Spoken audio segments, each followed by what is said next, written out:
والصلاة والسلام على رسول الله سيدنا ومولانا محمد وعلى آله وأصحابه أجمعين. رب اشرح لي صدري ويسر لي أمري واحلل عقدة من لساني يفقه قولي. اللهم لا علم لنا إلا ما علمتنا إنك أنت العليم الحكيم ولا فهم لنا إلا ما فهمتنا إنك أنت الجواد الكريم. السلام عليكم урматтуу мусулман бир туугандар. Бүгүнкү күнүбүздү Кудай таалам берекелүү күндөрдөн кылсын. Жума күндүн касиети ушундай. Кимде ким жума күнү Каф сүрөсүнүн авалкы 10 аятын окуса, же болбосо Каф сүрөсүнүн кээ бир риwayatта акыркы 10 аятын окуса, Даджалдын азгырыгына азгырылбайт дейт экен пайгамбар алейхиссалату вассалам хадисте. Жума күнүнүн ушундай бир касиети бар. Аллах таалам ошол жумада бир убакыт бар. Ошол убакытта дуалар кабыл болот дейт экен шариятыбызда.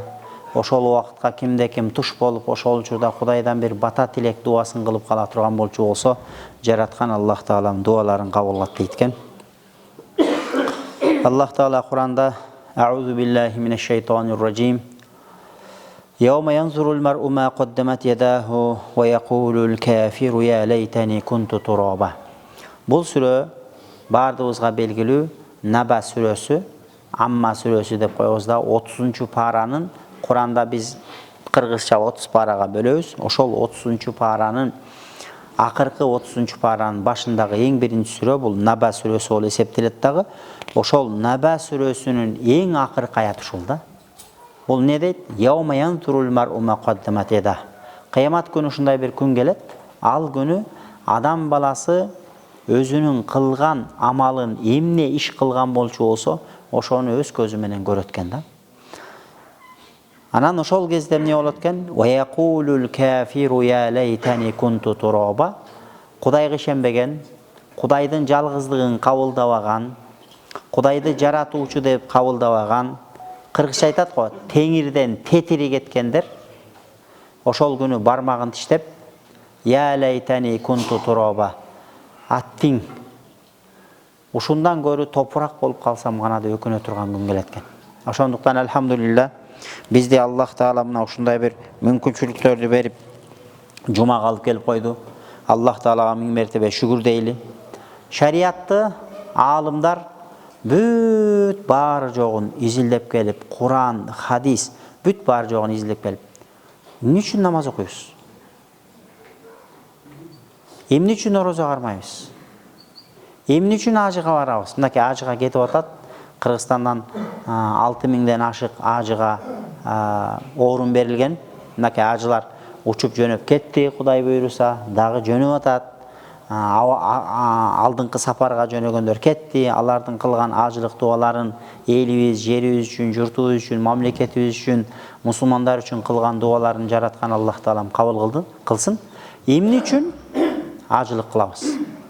Мына жакында кийинки айда, мына майдын бүгүн канчасы 23-үндө турабыз. Мынакей кийинки айдын 6-сы же 7-си Курман айт болот. Курман айт. Эмне үчүн Курман айтта курмандык чалабыз?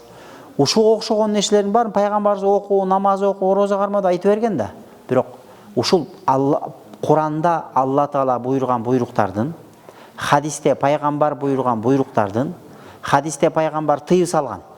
Ошол тыйып салган тыюуларынын негизги маңызы эмнеде десе, аалымдар 5 нерсеге кадаган. Ушул 5 нерсе үчүн ушунча системалык түрдөгү Алладан дин шарият өкүмдөрү келген да. 5 нерсе. Эгерде демек шарият бизден ушул нерсени талап кылат экен, эгерде ушул 5 нерсе өзүнүн нугуна түшсө, адам затынын жашоосунда эч кандай экиленүү, жаңжал, ызы-чуу, согуш кыргын, бири-бирин кемсинтүү жада калса, ар кандай оору сыркоо, ар кандай бале кырсык апаттардын алдын ала тургандай деңгээлдеги амал болот экен да. Эмне үчүн кырсык болуп атат? Эмне үчүн сел жүрүп атат? Эмне үчүн өрт болуп атат? Эмне үчүн адамдар ооруп атат? Күнөөнүн кесепетинен. Кайсыл жерде, кайсыл өлкөдө күнөөлөр көп боло турган болчу болсо, шариатта күнөөлөр бөлүнөт, билесиздер. Чоң күнөөлөр бар, кичи күнөөлөр бар. А бизде ушунчалык деңгээлде өсүп өнүгүп кеттик кетири жагынан. Чоң күнөөлөрдү жасаганда уялбай күнөө жасай турган болуп калдык. Чоң күнөөлөрдү жасап алып туруп, кээ бир учурда мактана турган болуп калдык. Дагы Алланын рахматы экен, Алла Таала бизге убакыт берет экен да. Куранда айтат: "Ва амхилхум руайда" дейт. Алла Таала адам канчалык күнөө кылса деле, ошого убакыт берип турат экен. Бүгүн болбосо эртең тообо кылат, быйыл болбосо эндиги жылы тообо кылар деп туруп, Алла Таала адамга убакыт берип турат экен. Демек, ар кимибиздин колубузда шанс, мүмкүнчүлүк бар. Ошол Кудай Таала берип аткан мүмкүнчүлүктү туура пайдаланып, кеч болуп кала электе бүгүн тообо кылып калайлы. Болбосо эртең күнү тообо кылуу мүмкүнчүлүгүнөн ажырап калыш коркунучубуз бар экен. Алла Таала Куранда бир окуя бар да. Бул сүрө Майда сүрөсүнүн 33 аят экен. Бүгүнкү тема риба туурасында. Туугандар, бүгүнкү тема риба. Же болбосо шариаттагы параколчулук. Бирөөгө 1000 сом бересиң да, бир айда 1200 кылып бересиң дейсиң. Же болбосо бизде ушундай маселе бар, мисалы үчүн айыл жергесинде, мисалы үчүн мен жашаган чөлкөмдө көтөрмө деген түшүнүк бар. Көтөрмө кылып берет. Мисалы үчүн сенде бир кап жакшы картошканын сорту уругу болсо, бир кап картошканын уругун 5 кап картошкага алмаштырасың. Көтөрмө деп коет да. Көтөрмө дегенде көтөрмөчү 5 эсе болуп атат. Сага ал бир кап жакшы сорттогу картошка берип атат дагы, бирок ошол бир каптын ордуна сенден 5 кап мээнет кылып өстүргөн картошкаңды алып алып атат. Бул көтөрмө дейт. Адамдар ушундай ат коюп алган. Бул шариатта риба. Бул арам. Пайгамбар алейхиссалату вассалам хадисте айткан: "Az-zahabu bil-zahabi wal-fiddati bil-fiddati wash-sha'iru bish-sha'iri wal-milhu bil-milhi wat-tamru bit-tamri yadan biyad мислам бимисл" деп хадисте келген да. Демек, пайгамбарыбыз хадисте ушул 6 түрлүү нерсени айткан. Ушул 6 түрлүү нерсени алмаштырууда баягы 1 грамм ашык болуп кетсе, риба болот дагы, бул паракорчулук болуп калат. Демек, жыйынтыкта, урматтуу туугандар, жыйынтыктачы, мисалы үчүн бирөөгө 1 кап картошка берип туруп, андан кайра 2 кап же 1,5 кап картошка ордуна ала турган болчу болсоң, бир тоголок картошка ашык болсо да бул арам болот, шариатта күнөө болуп эсептелет. А бирок бизде ушундай маселелер күчөп кеткен. Бунун бардыгы паракорчулук. Бирөө байкуш акчага зар болуп турганда келет. Зар болуп турса, бир мусулмандык кылып, ага бир ажаат ачып, ага бир жардам бергендин ордуна, ал мусулман байкуштун өлгөндүн үстүнө көмгөн кылып туруп, анын кыйналып атканын көрүп туруп, 1000 сом жардамыңды бересиң дагы, кайра бир айдан кийин 1200 кылып бересиң дейсиң. Ал 1000 сомуңду да кайтарып бере албай турган абалда. Ошондой бир абалы курч, бир оор, бир тагдырга туш болуп турган кезде, ошон үчүн шариятыбызда садака берсе 10 сооп дейт экен дагы, ал эми карыз берсе 18 сооп дейт экен. Неге дегенде, садака кээде сен бирөөнү муктаж деп бересиң, бирок анын азыр курсагы ток болушу мүмкүн дейт. А бирок карызды сага муктаж болгон адам сурап келет дейт да. Ошон үчүн пайгамбар саллаллаху алейхи вассалам хадисте айткан: "Ату сайла ва инжаакум аля фарас" деген. Тилемчи ат минип келсе дагы тилемчини куру кол кайтарбагыла деген. Тилемчи бирөө сенден жардам сурап келди, муктаждыгын айтып келдиби? Ат минип келсе, бул ат деген сөз 5-7 минип келсе дагы, 100 000 доллардын машинеси минип келип, босогон келип токтотса да, бунун минген 100 000 доллар, анан менден 500 сом сурап атат дебе дейт. Мүмкүн ал бирөөнүкү. Сен анын кирешеси менен этпе, ал сага муктаждыгын айтып келип атабы? Ошону куру кол кайтарба деген. Пайгамбар саллаллаху алейхи вассалам ошон үчүн айткан: "Эгерде бирөө сенден келип бир нерсени сураса, аны куру кол кайтарба. Жок дегенде жакшы сөз менен узат" деген да. Кагып силкпей, урушпай, сөкпөй, тилдебей, адамдык намысына тийип акарат кылбастан, ага тетиринче жакшы сөз менен, жылуу сөз менен жүрөгүн жибитип жөнөт деген. Урматтуу бир туугандар, риба, парақорчулук менен иш кылуу. Азыр ушундайлар бар бирөөлөрчү. Алар оокатын, бала чакасын процент менен багат. Мындайча айтканда, көптөгөн акчасы бар, процентке таркатып коет. Айылдын баарына таркатып берген. Айылдын баары ага ай сайын ал өзүнчө эле өкмөт болуп алган. Ал өкмөт эмес, бирок өкмөт бере албаган элге акчаны берген дагы бирөөгө 10 миң берген, бирөөгө 100 миң берген, 20%, 30% менен берет дагы 10 миң берсе, уже 3 миң сом өзүнөн өзү эле чөнтөгүнө келип түшүп атат. Шариатта ушунун бардыгы арам болуп эсептелет. Мындайларды адамдын канын соргондор, адамдын канын ичкендер деп баалаган. Шариатыбызда жана мен айтып өтпөдүмбү? Бузукулук bir адамды бузуу, жалпы коомчулуктун бузукулук алып келе турган нерселерге жол берүүнүн бардыгына шариат өтө катуу каршы турат. Адамдын колу гангрена болуп, же башка болуп кургап баратса, чирип баратса, ошол гангрена болгон жерди, ошол кайсыл жерге ошол жерден кесип токтотуп калбаса, адамдын бүт денесине таркап кетет, так адам набут болуп калышы мүмкүн да. Бул коомчулуктагы жашап аткан ушундай дин шариатка, адамдын инсандык касиетине каршы келген нерселердин бардыгы бул адамдагы вирус болуп эсептелет. Ошол вирусту кесип салбаса, бул вирус бүт денеге таркайт дагы, бүт бардыгы бузулат дейт да. Ошондуктан мына бул жерде аятты карасаңыздар, Майда сүрөсүнүн 33-аяты. Бул кызык, бунун окуясы кызык. Бир элдер пайгамбарыбызга келет.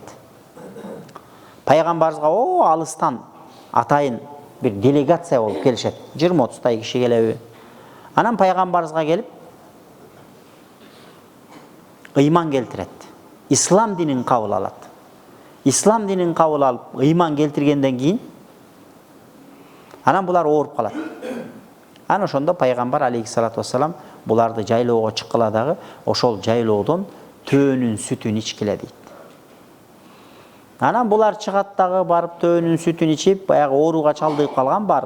Кээде ошондой адам башка бир өлкөгө барганда же башка бир шаарга барганда, аба алмашканда кээ бир оорулар оорсунуп, ушинтип адаптация болуп организм көнгөнчө кыйналат. Анан баягылар кыйналганан пайгамбарыбыз төөнүн сүтүн ичкиле деп жайытка жиберген жайлоого. Анан жайлоого булар баргандагы төөнүн сүтүн ичип, кутуруп, пайгамбарга ыйман келтирген. Бирок ойлору бузулгандагы ошол жерде мусулмандардын үйүр-үйүр төөлөрүн алдына салып туруп, ошол жерде төө кайтарган балдарды, чабандарды өлтүрүп туруп, анан кийин төөлөрдү алдыга салып туруп, айдап туруп, өздөрүнүн өлкөсүнө кайра капыр болуп качкан бойдон кеткен. Мына ошондо мына аят түшкөн. Майда сүрөсүнүн 33-аят. Аузу биллахи минеш шайтанир ражим. Bismillahirrahmanirrahim. İnnema cezaa'ullezine yuharibun Allahu rasulahu ve yes'auna fil ardı fasada en yuqattalu aw yusallabu aw tuqatta'a aydihim ve arjuluhum min khilaf aw yunfaw minal ard. Zalika lahum khizyun fid dunya ve lahum fil ahireti azabun azim dep turup ayat düşkönde.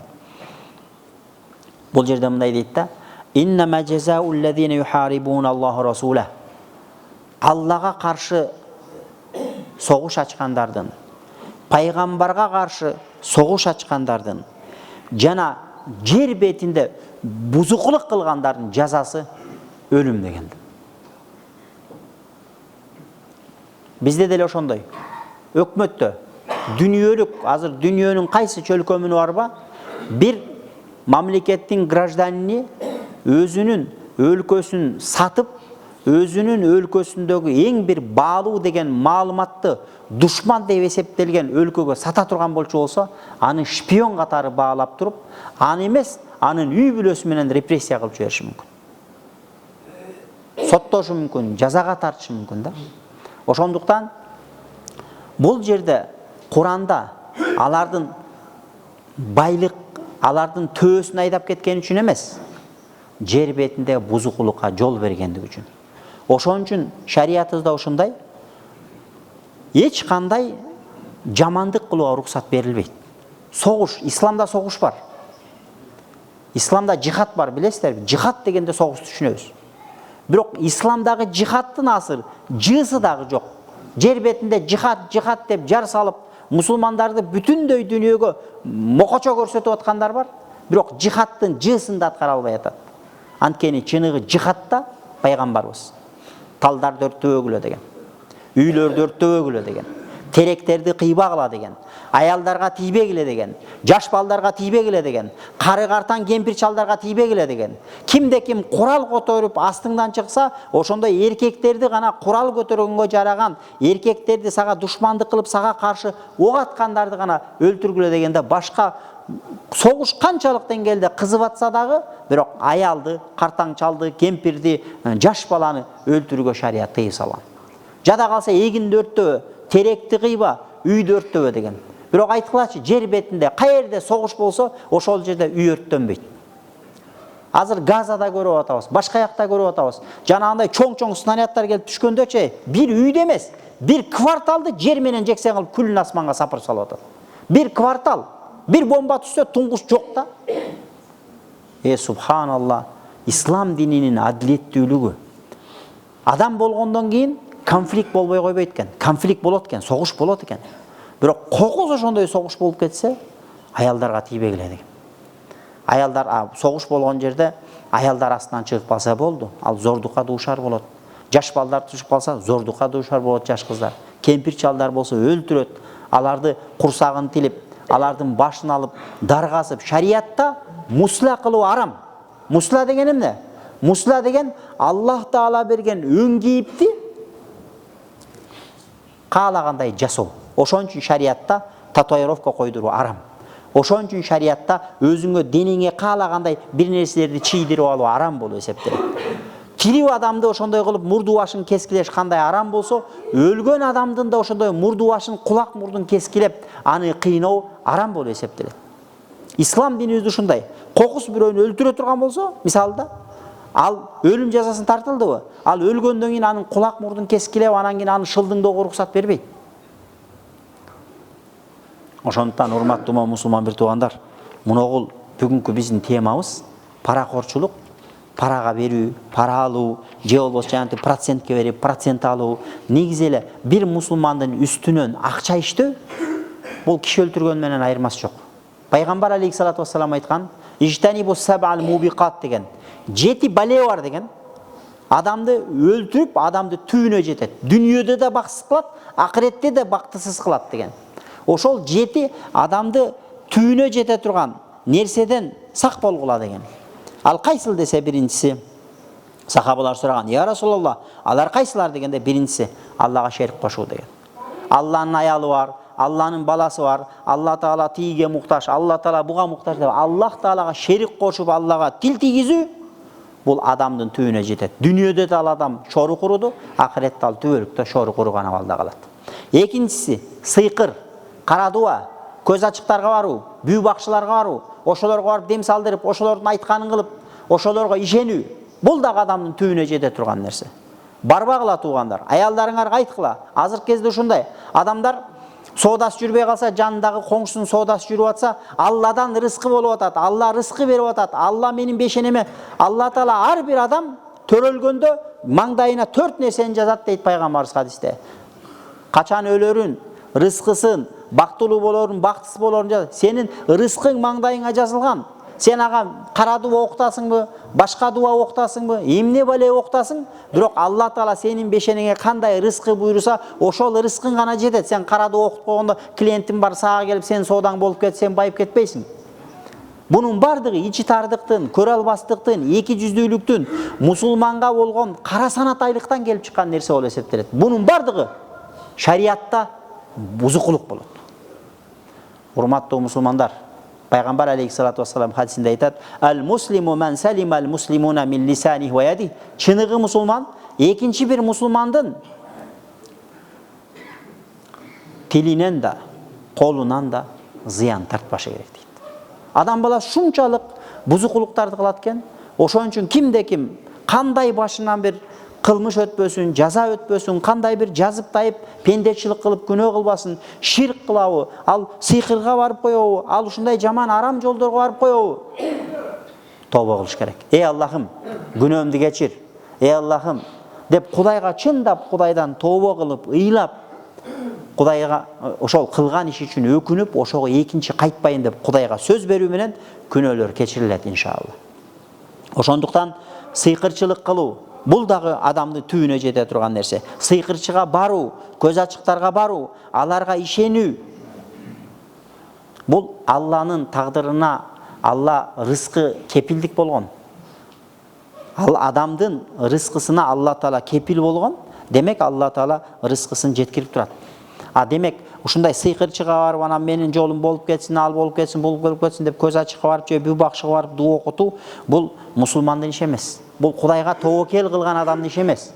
Бул шайтанга жардамчы болгон, шайтанга кул болгон бир мусулман атыккан, кейпинде мусулман, бирок ишениминде, түшүнүгүндө шайтандын аскери болгон бир адамдын кызматы болуп калат, кылып аткан иши болуп калат. Мындайдан тобо кылабыз, мындайга барбайбыз. Андан кийинки маселе: "Ва qatlun nafsi allati harramallahu illa bil haqq." Адамга кол салуу, адамды өлтүрүү, бир мусулмандын жанына кас кылуу, бул дагы чоң күнөө. Андан кийин төртүнчү, мына биринчи ширк, экинчи сыйкыр, үчүнчү адам өлтүрүү, төртүнчү паракорлук. Пратлин жаш чиедей балдар менен көчөдө калат. Бул жетимдин акысын жеш болуп эсептелет. Андан кийинки маселе: "Ваттавалли яума захф." Анан дагы эмне? Андан кийинки маселе: эгерде ошол дин үчүн, мекен жер үчүн согуш болуп аткан болчу болсо, уже артка кайтууга жол жок болуп калса, ошол жерде чегинип берип аркага катса, бул шариатта чоң күнөө болуп эсептелет. Акыркысы, жетинчиси: "Qasful muhsanatil mu'minatil ghafilat." Арам менен иши жок. Оюнда эч кандай немеси жок. Күйөөсүнөн башканы жакшы көрбөгөн, күйөөсүнөн башкага ою бузулбаган жашынакай ыймандуу кыз келиндер көп. Толтура Кудайдан корккон. Ошондой бирөөнүн ыймандуу кызынын, келининин аркасынан сөз атып, ал андай экен, ал мындай экен деп жалган ушак таркатуу, бул адамдын түбүнө жете турган нерсе. Бул жер бетинде бузукулук. Сен бирөөнүн намысын, бирөөнүн аялын, бирөөнүн эжесин, бирөөнүн карындашын сен көчөдөгү жүргөн бир шуркуяга теңип атасың. Кудайдан корк. Ошон үчүн бирөөнүн аялына, бирөөнүн апасына, бирөөнүн кызына өйдө төмөн сөз айтууданчы этият болойлу туугандар. Бул жаман нерсе. Эч ким сени, "Эй, сен мунун туура эмес" дебейт. Бирок Алла бар. Моягыңда Атит Ракиб деген периште бар, жазып атат. Кыямат күнүндө ошол ар бир сүйлөгөн сөзүң үчүн жооп бересиң. Андан кийинки урматтуу мусулман бир туугандар, ошондуктан келиңиздер ушул паракорчулук, жер бетинде кандай бир бузук иштер боло турган болчу болсо, ошол бузуку нерселерден оолак болойлу. Анткени шариятыбыздын максатычы эмне десе, динди сакташ үчүн шарият түшкөн. Акылды сакташ үчүн шарият түшкөн. Жанды сакташ үчүн, малды сакташ үчүн шарият түшкөн да. Ошондуктан качан мусулмандар шариятты карманып жашаса, бирөө-бирөөнүн малына кол салбайт. Бирөө-бирөөнүн аброюна кол салбайт. Мына бул жерде исламдын негизги принциптеринин бирөөсүчү хевзун нафс дейт. Хевзун нафс дегенде адам жан сактоо, адамдын аброюна, адамдын кадыр баркына, инсандык бир, мусулмандык бир кадыр баркына шек кетирүү, бул жер бетинде бузукулук болот. Азыр бизде ошондой болуп калды. Интернеттечи элек жок. Эл оозунда элек жок деп кыргыз сонун айткан экен. Интернетте отурат дагы лап эттирип коет. Ал билбейт, кабары жок. Ал адамды өмүрү көргөн эмес. Бул деген ал, бул деген бул деп эле жөн эле ушактар. Бунун бардыгычы Курандын назары менен карасак, сен ошол бузукулукка салым кошуп атасың. Ошондуктан ошондой өзүбүздүн тиешебиз болбогон, өзүбүздүн алакабыз болбогон нерсеге аралашып, элдердин башын айлантып, күнөөгө батып калбайлы. Андан кийин урматтуу мусулман бир туугандар, мынакей Кудай буйруса 6-сы же 7-си Курман айт болуп калат. Кудай буйруса алдын ала да ошо бизде телевизорлордон муфтияттабыз кабар айтса керек иншалла. Айт намазда Кудай буйруса жолугабыз. Анан бул жерде бүгүн мечит туурасында бир аз 5 мүнөт кыстырма кыла кетейин. Мечитке кызмат кылуу, бул мечит бул Алланын үйү. Мечитке кызмат кылуу бул мусулман үчүн чоң бир Алладан уадалар берилген. Пайгамбарыбыз айтат: "Уридат алайя ужуру а'мали уммати хатта al-qadata yukhrijuha ar-rajulu min al-masjid" дейт. Үммөтүмдүн соопторун Алла Таала мага көрсөттү дейт. Үммөтүмдүн, ар бир үммөтүмдүн канча сообу бар, Алла Таала мага мындай. Уридат дегенде экрандан көрсөткөндөй көрсөттү дейт да. Демек пайгамбарыбызга Алла Таала сиздин да ар кимибиздин кылган сооп күнөөбүздү көрсөттүр. Мен ошондо көрдүм дейт. Kээ бир адамдар мечиттен жөн эле бир кыпындай бир ыплас нерсени сыртка чыгаргандыгы үчүн ошого сооп жазылганын көрдүм дейт да. Дагы бир хадисте айтат пайгамбарыбыз: "Ихраджул кумамати минал масжид мухурул хурул айн". Билесиздер, бейиште хур айндар бар. Бейиште мусулман эркек, алхамдулилла, бизди мусулман кылып, анын ичинде эркек кылып жаратып койгон Аллах Таалага миң мертебе шүгүрлөр болсун. Пайгамбардын үммөтү кылып койгон Аллах Таалага шүгүрлөр болсун. Пайгамбарыбыз айтат хадисте, мечиттен ушундай кир, жанагындай шыпырынды, ошого окшогон нерселерди алып чыгарып тазалап коюу бул бейиштеги хурул айындардын калыңы дейт. Канчалык мечитке жардам берип, канчалык мечиттеги ыпыр-сыпырды сыртка алып чыгарып кое турган болчу болсоң, анда Кудай буйрса, бейиште сени толгон токой, биягыңда 5000, биягыңда 5000 не күтүп атат экен? Сулуу бейиштеги кыздар күтүп атат экен. Алар Курандаларда айткан: "Лам ятмисхунна инсун вала жан" деген. Бейиштеги кыздар ошондой, аны ага жиндин да колу тийген эмес, инсандын да колу тийген эмес деген. Аллах Таала Куранда. Азыр биз айтабыз да, мен аялым бар, алхамдулилла, ал бул дейсиң. Сенин аялың сага жери канча кишинин колу тийген? Сенден кийин, сен өлгөндөн кийин канча кишинин колу тиет? Канча адамдын назары түшкөн биз билбейбиз. Бирок бейиште Алла Таала хурул айндарда айтканда, адамды адам атпайдын, жин атпайдын колу тийген эмес, бир гана ошол сулуулугун, ошол көркөмдүгүн сага тартуулай турган Алла Таала ошол мусулмандар үчүн хурул айндарды дайындап койгон. Мечитке жардам берген, мечитти тазалаган, мечиттин тазалыгына кам көргөн ар бир мусулманга ошол нерсени Алла Таала туш кылат экен. Убактыбыз болуп калды, кечиресиздер, бир 2 мүнөт сабыр кыласыздар. Мен айта турган нерсе, Куранда Алла Таала айтат: "Залика ва ман юаззим шааираллахи фа иннаха мин тaqwal qulub" дейт. Билип койгула дейт. Кимде ким Алла Таала динибиздин мындай аргументтер, эмелер бар да, мындай орнаменттер бар да динибиздеги. Дин дегенде эмнени түшүнөбүз? Каабаны түшүнөбүз. Дин дегенде эмнени түшүнөбүз? Намаз түшүнөбүз. Дин дегенде эмнени түшүнөбүз? Мечитти түшүнөбүз. Демек, диндеги ошондой ыйык, касиеттүү болуп эсептелген нерселерге аздек мамиле жасаган адам, Кудайдан корккон адам гана ошондой аздек мамиле кылып, аларга жылуу мамиледе боло алат деп Аллах Таала Куранда баяндап атат. Ал-бузаку фил масжид хатия. Мечитке түкүрүп коюу бул күнөө. Бирок бунун кафараты аны көмүп, тазалап, шыпырып коюу деди пайгамбар алейхиссалату вассалам. Ошондон урматтуу мусулман бир туугандар, дагы бир хадисте Аллах Таала мечитте чектен ашкан нерселерди жасоого тыйым салды. Өткөн жумада да айтканбыз. Iyyakum wa hayşatil aswaq деген. Базардагы ызы-чууну мечитте салбагыла деген. Ошон үчүн пайгамбар айткан, намазга келгенде биринчи лиялияни минни улул ахлам минкум сумма аллазина ялунахум дегенде ва iyyakum wa hayşatil aswaq дегенде пайгамбар хадисте. Менин жарыма чоңдор тургула, жаш улуулар. Андан кийин ушундай болуп туруп, анан кийин катар менен кеткиле деп пайгамбар хадисте айтканда, этегинде айткан. Мечитти базар кылуудан этият болул деген. Ошондон өткөн жумада да айтканбыз, мурогул жаш балдарды мечитке алып келүү жакшы, бирок жаш балдарды кароосуз калтырбаш керек. Өзгөчө бала кояйды түшүнө элекпи? Келип алып могул жерден намаз окусаң, тиякта өкүрүп бакырып, ырчуу салып ушул жердеги 600 кишинин баарын жүрөгүн бүкүтүккө салса, андай баланы мечитке алып келбейли. Бала келсе, ошол күлбөй тургандай, намаз окуп атса, ызы-чуу салбай тургандай деңгээлде таалим тарбия менен алып келип балдарыбызды өзүбүз карап неметейли. Анан негизи шариатта эркектер алдыга туруш керек, аялдар аркага туруш парз. Ал эми балдардын аркага турушу сүннөт болуп эсептелет да. Жаш балдарды чоң кишилердин катарына коюп алуу биздин мазхаб боюнча макруh болот. Сүннөткө каршы амал болуп эсептелет.